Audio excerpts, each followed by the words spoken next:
ኢትዮጵያን ወደ ተሳሪት ሀገር እናሻግራት ሁላችንም በመደመር ኢትዮጵያን ወደ ተሳሪት ሀገር እናሻግራት ሁላችንም ሰይዱ ፍቃዱ ባላለ አላባ ከተማ ወጣቶችና ስፖርት ባለሙያ ነኝ።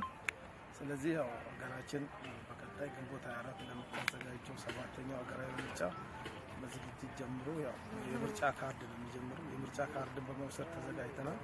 ስለዚህ ምርጫው ሰላማዊ ሆኖ እንዲጠናቀቅ የራሳችንን አስተዋጽኦ እያደረግን እንገኛለን። መላው ህብረተሰብ ብሎም ወጣቱ በነጻነት በፍትሃዊነት እንዲሳተፍ የመቀስቀስ ስራም እየሰራን እንገኛለን። እንግዲህ ምርጫው ሰላማዊ ሆኖ እንዲጠናቀቅ ሁሉም የህብረተሰብ ክፍል የራሱ የሆነ አስተዋጽኦ አለው። እኛም እንደ ወጣት አደረጃጀት እንደ ወጣቶችና ስፖርት ሴክተር አብዛኛው ማህበረሰብ በሰላም ወጥቶ ምርጫው ላይ እንዲሳተፍ የመቀስቀስ እና መብቱን እንዲጠቀም የማድረግ ስራ በሰላም ወጥቶ በሰላም እንዲንቀሳቀስ በወቅቱ በሰዓቱ ወጥቶ ምርጫው እንዲካሄድ አስተዋጽኦ እያደረግን ነው። ምርጫው የሚካሄደው ግንቦት 24 ነው ይታወቃል። ይህን ሚዲያ እየሰራን እያስታወስን እንገኛለን። እኔ አላባ ወጣቶችና ስፖርት ጽሕፈት ቤት ሰው ሀብት ነኝ። ስሜ አለም ባላሙ ይባላል። በየመንደሩ በየአካባቢው ይህ ምርጫ እንዲካሄድ ከ12 እስከ 12 ሰዓት ድረስ እንዲጨርስ እንደውም እስከ 3 ሰዓት ይጨርሳል ተብሎ ይገመታል እንደኛ አካባቢ ማለት ነው።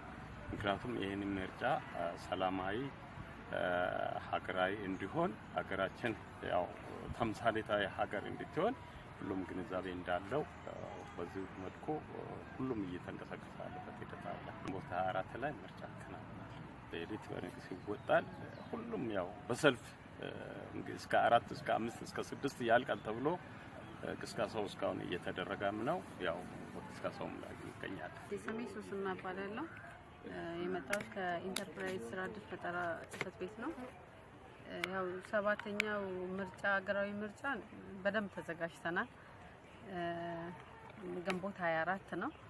ያ ማለት በ24 ሁሉም ሰው ወጥቶ ያው በጉጉት የጠበቀው ነው። ከሌላውም ፍትሃዊ፣ ታማኝ፣ ግልጽ የሚሆንበት ነው። ከሌላው የተሻለ ነው ብለን እናስባለን።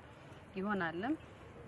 ከ12 ሰዓት ጀምሮ ሁሉም በነቂስ ወጥቶ ይመስለኛል ብዙ ሰው ጓግቷል ሊመርጥ እና በነቂስ ወጥተን ለመምረጥ ዝግጁ ነን። ዝግጅቱ ደስ ይላል በጣም። እንደኛ ጽሕፈት ቤት ደግሞ በደንብ ተሰርቷል።